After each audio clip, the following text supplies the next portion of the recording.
a heart failing before its time, and a last chance at life, thanks to a stranger. But the unease begins with a single squeeze from a hand that shouldn't move. Was the heart donation a gift of life, or something far more unsettling?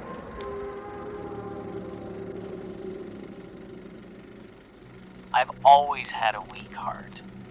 Not just physically, I've always been afraid of my own shadow. It was unsurprising when the doctors told me my heart murmur wasn't just a heart murmur. A year of tests, a year of therapy, constant trips to the hospital, and I was finally told that it had all been for nothing. My poor weak heart wouldn't last till Christmas. It's a strange thing being told that you're dying. I didn't come to terms with it at first. I drank and I spent my money. I did reckless, stupid things because I was so damn scared. Then I got the news that a young woman called Laura had been declared brain dead, and that I, the lucky chosen one, would be getting a brand new heart a week later. I drove to the hospital slowly, carefully, and readied myself for the ordeal that was to come. As I was laying in bed on the last night, the thought of Laura swirled around in my head, and it wouldn't leave me alone. It was like her name was in flashing lights every time I closed my eyes. It was wrong, I know it was, but I had to see the woman who was giving me her heart. It didn't feel right not to put a face to the one who was saving my life. I knew her name. I knew what ward she was staying on. I had overheard the two nurses discussing it. I wandered down the meandering hallways until I found what I was looking for, taking my time, making sure I didn't miss any name. I guess I had time on my hands now. In the second to last room, she lay in bed. A woman sat on the bed next to her, holding her hand, and my own weak heart stuttered. "Excuse me." I had no idea what to say to her. "I'm Jenna. I'm the person. I'm having surgery tomorrow," and what I assumed was Laura's mother stood up, and I could tell from the look in her eye that she knew who I was. "Thank you for visiting. I know it's strange, but a part of her is going to be living on in you. I wanted to meet you." I stood there, helpless and lost for words. Laura's mother beckoned me over. "Please," she said. "Don't feel uncomfortable. It's what she would have wanted." I sat on the chair next to Laura. "How did she?" I broke off.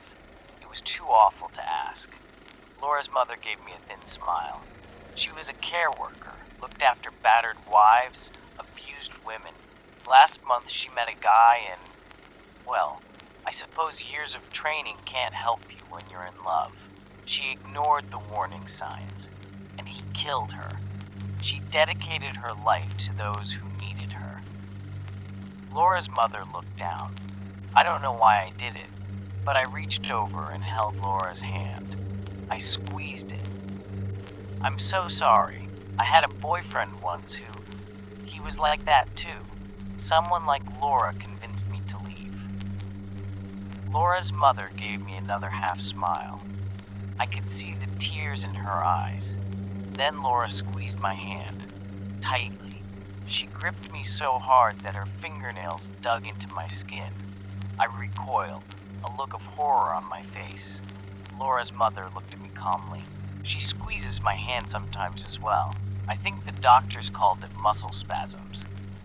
Either way, there's none of Laura left in there anymore. I looked at the small crescent moons that had just started to bleed on the palm of my hand. The surgery went perfectly. I was wheeled to the recovery suite after it was over and done with, the raised wound on my chest covered by gauze. It was better if I didn't see it, I thought. I didn't need any more heart issues. I spent the first day doped up on the pain medication, eating only a little and sitting up maybe 2 times. It was a long process, they reassured me. Laura's mother came to visit me the day before I was due to leave. Her calm demeanor hadn't wavered, but I could see that she was suffering. She looked 10 years older, and her hands shook when she gave me a hug. "When are you going home?" "Tomorrow," I told her. "Please, come visit whenever you want." I started to jot down my address for her, when out of the corner of my eye, a flash of blonde disappeared through the doorway. The same brilliant blonde as Laura's hair. "Ow!" I cried out suddenly. It felt like someone had sharply squeezed my hand so hard it had almost crushed the bones. Laura's mother rushed to my side, a look of concern in her eyes. "What's wrong? Is it your heart?" She stumbled over the last words, coming to terms with what she had said. I tried to reassure her and said I'd let the doctors know, and she left with a look of worry on her face. When I looked down, a new set of crescent fingernail marks were below the ones that Laura's had made. 10 identical bleeding smiles. The taxi ride home was short, and before I knew it, I was back in my own flat. It felt strange to try and slot back into where I had left off. My life had been almost over the last time I had been here. I looked over the mess and the cardboard boxes, the remnants of one night where I had tearfully tried to pack and store my belongings so my parents wouldn't have to do it when I died. Laura's heart beat so strongly it felt like it would come out of my chest. It did this all the time, and I realized this was what a healthy heart must feel like. So why couldn't I shake my feeling of unease? That night, I had a dream. Laura was in her hospital bed, but her mother was gone. I could hear my heart, Laura's heart, beating in my eardrums so loudly it was painful. I tried to cover them, but my hands were pinned to my sides. Some unexplainable force was moving me towards the motionless figure of Laura on the bed. Her lips were blue, and the window had come open, whipping her blonde hair around her face. I was almost on top of her when her eyes flew open. They were milky white, the eyes of someone dead. "Get out," she rasped, her voice guttural. I could hear the heartbeat faster and faster, drumming until I thought I couldn't take it anymore. Then I woke up. The sound had been real. Laura's heart was so loud it felt like it would rupture my eardrums, and I screamed in agony, trying to cover my ears. It was useless. It was coming from some deep place inside me. I could feel it reverberating around the hollows of my chest. I stumbled out of bed, gasping for air, and tried to find my phone. I needed to call someone. Anyone. An ambulance or my mom. Anyone that would pick up. "Get out!" It was a faint whisper over the hammering thumps of Laura's heart. A low, guttural voice that sounded like it had been made by an animal, and I crawled to the door, down the hallway, choking on my screams for help. My neighbor opened the door, his eyes as wide as saucers at the sight of me on the floor, clutching my chest. He drove me to hospital as I cried in the passenger seat of his car. After about 50 different checkups, the doctors told me that absolutely nothing was wrong with me. They told me my heart was regular, my blood pressure was normal, and that everything was going just swimmingly. I stood in the waiting area, wallowing in my shame and frustration. That heart didn't belong to me. My phone buzzed on the counter, an unknown number. Great. That was all I needed. More unexplained, scary things like a stranger on the end of the phone. My voice sounded small on the line. "Hello. Good morning. This is the Thames Valley Police.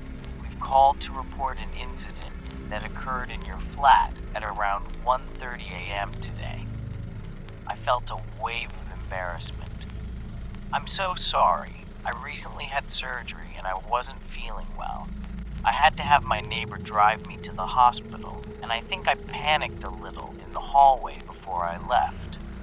There was a small silence on the other end of the phone. I'm afraid this is something you might want to be sitting down for. I felt Laura's heartbeats, strong and calm. There was an incident of forced entry by Mr. Samuel Matthews. According to our police records, he's your ex-partner, and you filed a restraining order against him in September 2017. My blood ran cold. I did.